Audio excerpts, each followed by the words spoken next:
ఉన్న బంగారాన్ని విడిపించి ఆ రోజు ఆన్లైన్ రేటుకే మేము కొంటాం. Sharma gold company.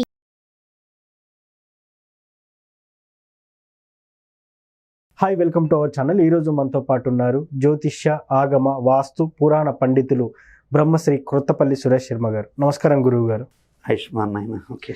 ఫిబ్రవరిలో మేషరాశి వారికి ఎలా ఉండబోతుంది అంటారు? మీకు జనరల్గా డివోషనల్ చేస్తుంటారు కదా. అవును.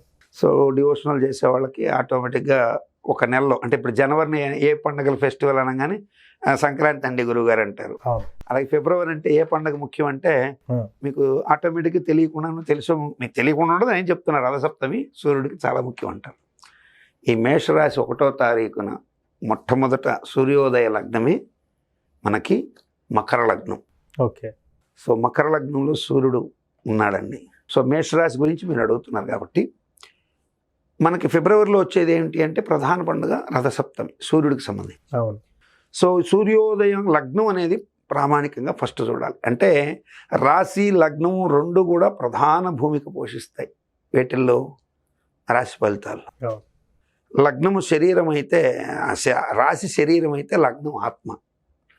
అంటే మీన్స్ తల్లి చంద్రుడు 12 రాసుల్లో తిరుగుతుంటాడు, నెలంతా చంద్రుడు తిరుగుతుంటాడు. సూర్యుడు మాత్రం నెలకొక్కసారి ఒక్కొక్క రాశిలో వెళ్తుంటాడు. యూజువల్గా మనం కుటుంబం పరంగా కూడా చూసినప్పుడు దీనికి సూర్యచంద్రులు మాతాపితృలు అంటారు. కాబట్టి జాతీయ భాషలో కూడా పితృకారకుడు సూర్యుడు, మాతృకారకుడు చంద్రుడు అని చెప్తుంటారు. సో ఇప్పుడు మనకి సూర్యుడితో లగ్నం ప్రారంభమైంది.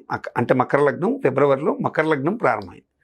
మేషరాశికి మేషం, వృషభం, మిథునం, కర్కాటకం, సింహం 5వ ఇల్లు సూర్యుడిది, 10వ ఇంట్లో శత్రుగతుడుగా ఉన్నాడు.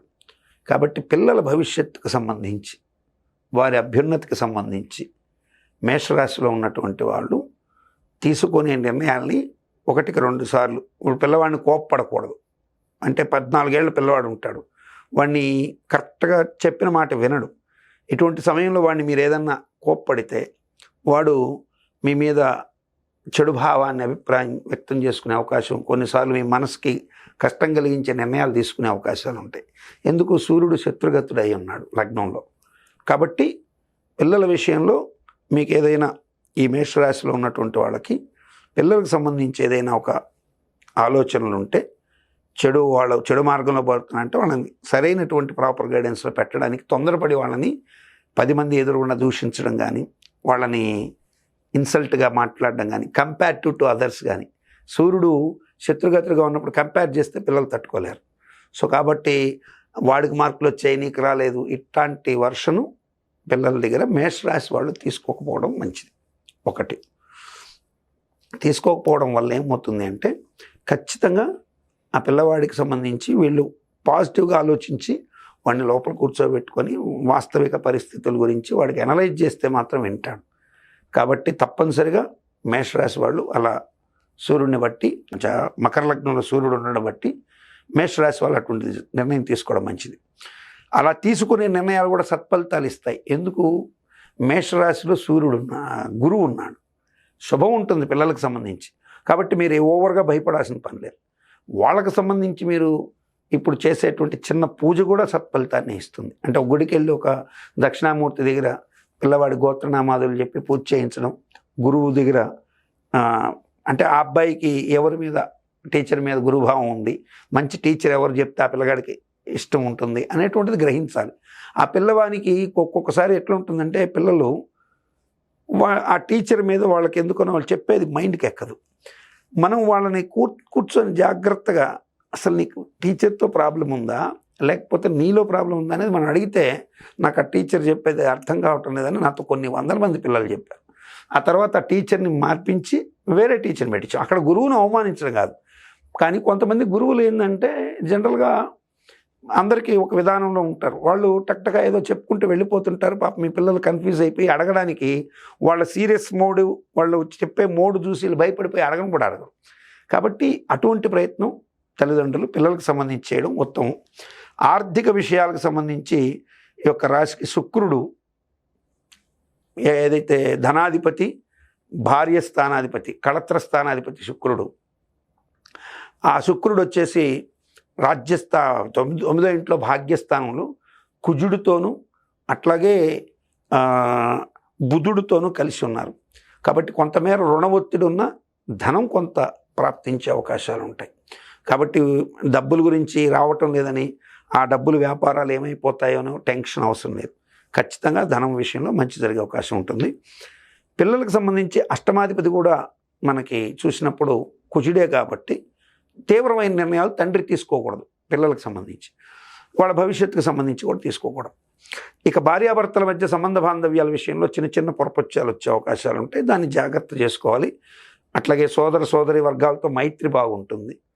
తర్వాత వాహన ముద్రాధికార స్థానాధిపతి చంద్రుడు 7వ ఇంట్లో ఉన్నాడు, కేంద్రంలో శుభం.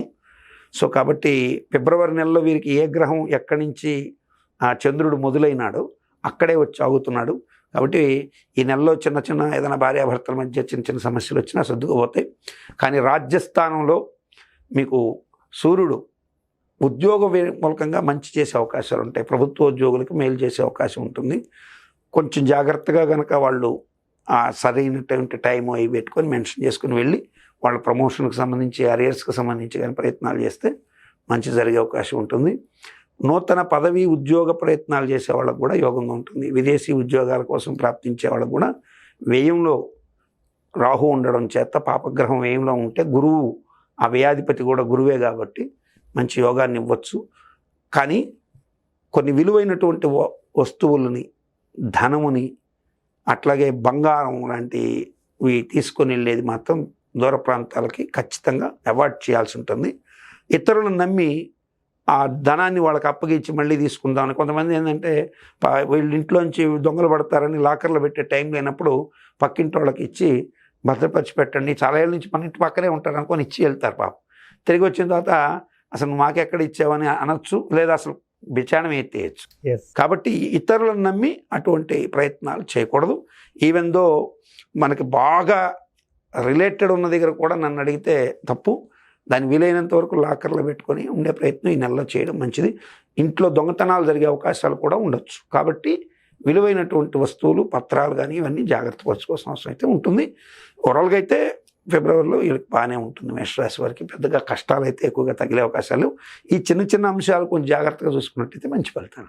గురువు గారు, చాలామంది రాశి ఫలితాలను నమ్ముతారు, నమ్మరు. సో నేనైతే ఒక ఆస్ట్రాలజీ చేసే ఒక యాంకర్గా మాత్రం నేనైతే నమ్ముతాను. కొంతమంది ఏమంటున్నా అంటే నీది నాది ఒకటే జాతకం, కానీ నువ్వు నీచుడివి, నేనేమో రాజయోగినానా అని ఇట్లా అంటుంటారు. సో నిజంగా ఈ రాశి ఫలితాలన్నిటి ఎవరికి వర్తిస్తాయంటారు? ఫస్ట్ మీలాంటి వారికే కాదు నాన్న, మీరు మామూలుగా హేతుబద్ధతతో ప్రశ్నించిన, ఒక రేషనలిజం భావంతో ప్రశ్నించిన, నాస్తిక భావంతో ప్రశ్నించిన, లేదు పూర్తి సంపూర్ణ దైవభావంతో ప్రశ్నించిన ప్రశ్న అయితే ఒకటే, అసలు ఈ రాశి ఫలాలు పనిచేస్తాయా? అవును, ఖచ్చితంగా పనిచేస్తాయి. అయితే ఇక్కడ చాలామందికి మరి నేను వృషభ రాశిలో ఉన్నాను, నా పేరు వెంకటేశ్వర్లు, నాతో పాటు పక్కనే వెంకటేశ్వర రెడ్డి గారు ఉన్నారు, ఆయనేమో బ్రహ్మాండంగా ఈ సంవత్సరం సంపాదించాడు, నేనేమో అడుగును పడిపోయాను అంటారు. మరొక ఆయన వెంకటేశ్వర చౌదరి గారు బ్రహ్మాండంగా సంపాదించారు, వెంకటేశ్వర శాస్త్రి గారు బాగా సంపాదించారు, నాకేమీ లేదు అంటారు.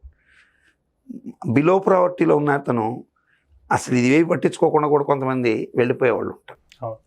ఇక్కడ మనం రాశి ఫలాలు ఒకటే, మరి బాగా గుర్తుపెట్టుకోవాల్సింది ఏంటంటే అందరికీ సమమైన ఖచ్చితమైన ఏజ్ ఫ్యాక్టర్ ఒకటి ఏంటి, రోజులు సెకండ్స్తో కూడా ఒకే సమయంలో పుట్టడం అనేది జరుగుతుంది. అవును, కానీ వాడెవడో నువ్వు ఎట్లా ఐడెంటిఫై చేస్తావు? చేయలేం. ఒక గంప నిండా ఒకే చెట్టు కాచిన పండ్లే, అవును, అన్నీ ఒకే సైజులో మామిడి పండ్లు ఉన్నా ఎక్కడో లిటిల్ బిట్ డిఫరెన్స్ ఉంటుంది. అవును. మీరు కావాలంటే మీరు దీంట్లో నక్షత్రగ్రహ తారకానాం అని ఆదిత్య హృదయంలో ఉంటుంది. నక్షత్రగ్రహ తారకానాం అంటే నక్షత్రాలు వేరు, గ్రహాలు వేరు, తారకలు వేరు. ఇప్పుడు మనకు ఆకాశం నిండా కనపడేవి తారకలు, సో నక్షత్రాలు అనేవి సపరేట్. ఈ నక్షత్ర మండలాన్ని పట్టి ఆ రాశిలో ఎవరు పుట్టినా అశ్విని నక్షత్రంలో పుట్టిన వాళ్ళు ఉంటారు. ఇప్పుడు అశ్విని నక్షత్రంలో ఒక చిన్న నెలబిడ్డ పుడతాడు, అట్లాగే ముదుసలైనడు అక్కడే ఉంటాడు, ఒక కప్ప కూడా అక్కడే పుడుతుంది, ఒక జింక కూడా అక్కడే పుడుతుంది, ఒక గొర్రె కూడా అక్కడే పుడుతుంది. సో ఇవన్నీ పుడతాయి. పుట్టడం అయితే నక్షత్రాలు అందరూ పుడతారు, కానీ దీంట్లో శాస్త్రము వర్జించింది చాలా ఉన్నాయి, ఇవి చాలామందికి తెలియదు. శాస్త్రం రాశి ఫలాలు ఎవరికి వర్తిస్తాయని చెప్పింది అంటే బాలకులకు వర్తించదు. 60 సంవత్సరాలు ఏదైతే మనకున్నాయో అవి దాటిన వాడి మీద జ్యోతిష ప్రభావం పోతుంది. ఓకే. బధిర అంటే గ్రుడ్డివారు, వీరి మీద జాతక ప్రభావాలు తక్కువగా ఉంటాయి, ఉండవని కాదు తక్కువగా ఉంటాయి. ఓకే. పొంగుణ గుంటివారు, వీరి మీద తక్కువగా ఉంటాయి. అట్లాగే మతిభ్రంశత్వం, పిచ్చివాడి మీద జ్యోతిష్యం పనిచేయదు. ఓకే. మరి మనకు మంచి కోసమే శాస్త్రం ఉందనేది కాబట్టి రాశి ఫలాలు మీరు దాంట్లో చూసి భయపడిపోవద్దండి, తెలుసుకోండి. సజెషన్స్ ఉంటే దాన్ని ఫాలో కండి. ఒకవేళ మంచిగా ఉంటే హ్యాపీగా ఉండండి, చెడు ఉంటే భయపడద్దు, హ్యాపీగా ఉండండి. అది రాశి ఫలాల గురించి. మేషరాశి వారి గురించి చాలా చక్కగా వివరించారు గురుగారు. Thank you. ఆయుష్మాన్.